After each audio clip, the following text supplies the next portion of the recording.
Okay, Assalamualaikum warahmatullahi wabarakatuh.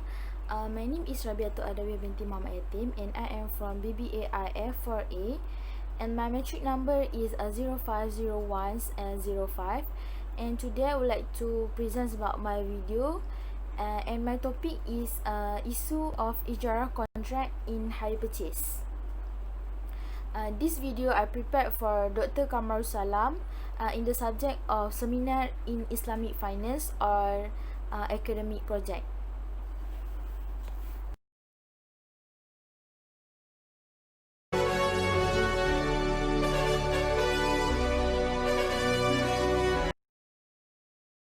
Okay, let me introduce you the agenda of my assignments. Okay, firstly is the research objective. Research objective is what I want to found in my assignment, which is the research objective of my assignments is to study that's the true or not the implementations of ITAP in the Islamic banking institutions in Malaysia. Okay, secondly is the finding and discussions. At the finding and discussion part, I will discuss about the what is Islamic hire purchase, and secondly is the issue of implementations of ITAP contract, and the thirdly is the transfer of ownership. Fourthly is lack of Sharia framework in the contract. Fifthly is responsibility to manage maintenance and insurance, and last but not least is the penalty and deposit payments in the events of default.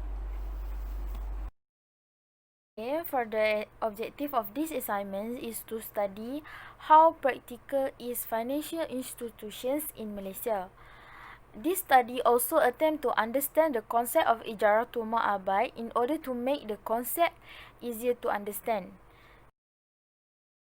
For the first point is, what is Islamic hire purchase?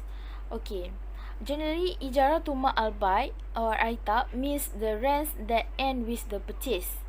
ITAP or Islamic hire purchase is a financing feature for Islamic vehicles, which is based on two combinations of Sharia concept, which is Ijarah, rentals, and Bai, sales. Islamic banks implement ITAP for the first time in 1955. Most Islamic banks in Malaysia all use ITAP as a contract to buy motor vehicles. However, the ITAP mechanism does not adhere to 100% Sharia principle for Islamic banking. For examples, ITAP process in the hire purchase of car is, firstly, the bank as a lessor will purchase the car from the dealer. Secondly, the bank will hire car to the customer, and thirdly is dealer will deliver the car to the customer, and customer will pay monthly payments as agreed to the bank, and after the matures of the contract, the car will fully owned by the customer. Okay, the first issue that I would like to discuss is issue of implementations of ITAP contract under the Rent Purchase Act 1967 in Malaysia. How HPA 1967 protect the contractor and ensure that is Sharia compliance. As we know, HPA is a conventional law, so we must already understand whether the Sharia situations is emphasized in HPA 1967. However, not all the HPA provisions were against the Sharia of most Islamic scholars. This also agreed some people who say that the HPA 1967 is 900% in line with Islamic Sharia. Thus, according to Hanif 1997, the HPA regulated rent purchase scheme did not fully comply with Sharia principles. While there is a conflict in relation to the hire purchase rules that are proposals to harmonize HPA with Sharia principles, such as a finding by Idris 2011, who reports that there is a need to improve our current practice of operations, especially in relations to legislations, retractions, and auction practice. Therefore, a positive approach would be proposed for the HPA 1967 to be based on Islamic principles and value to achieve the maqasid syariah. In addition, Malaysia car financing received 30% financing. Unfortunately, the bankruptcy issues show that most bankruptcy in Malaysia stem from the sales and purchase of vehicles, which accounted with 26.55% of the total cases between 2007 and 2014. The use of maqasid syariah is an efficient concept that can overcome this problem, especially to offer Okay, after that, the issue of transfer of ownership. First point is the titles of the asset. Second point is two contracts do not have any differences in the ownership of the asset, either as conventional hire purchase or Islamic hire purchase. Okay, the bank must own the asset to show the right and liability of the parties involved in the purchase contract before renting it to the other party in accordance with Sharia principles. However, the lease contract in Malaysia is slightly different because the bank is a beneficial owner and the customer will be the legal owner. The ownership claim on the titles of the asset is usually registered by bank to approve conventional hire purchase financing, and ITAP is similar. According to Eldin and Abdullah, 2007 agreed that ITAP and conventional rentals are the same but slightly modified version. However, if customer and banker do not understand the different intentions and aspect of these leasing transactions, the two contracts do not have any difference in the ownership of the asset.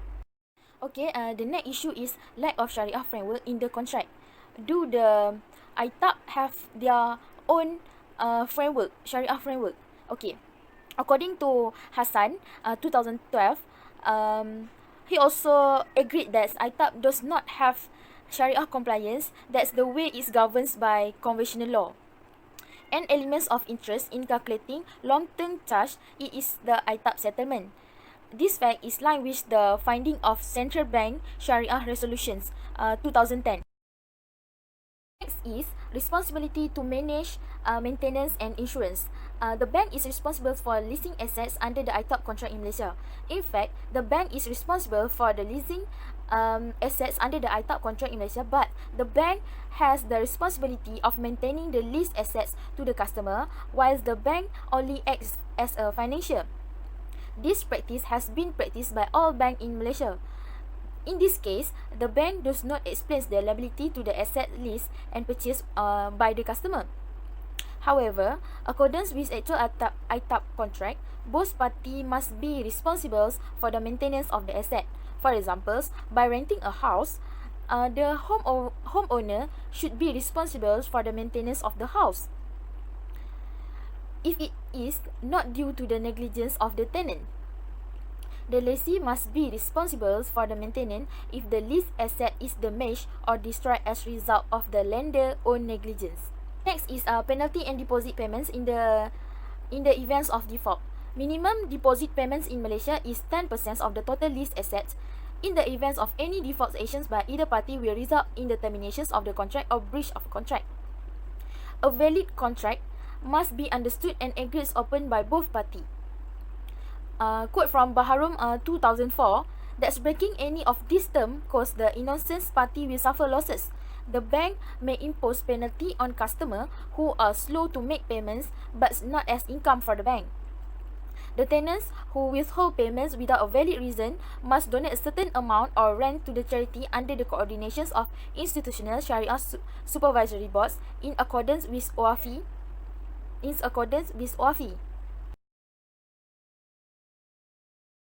We go to the last part, which is the conclusions. In conclusions, ITAP or Islamic rentals have many issues that are not yet resolved. It also shows that Islamic hire purchase has strength and limitation.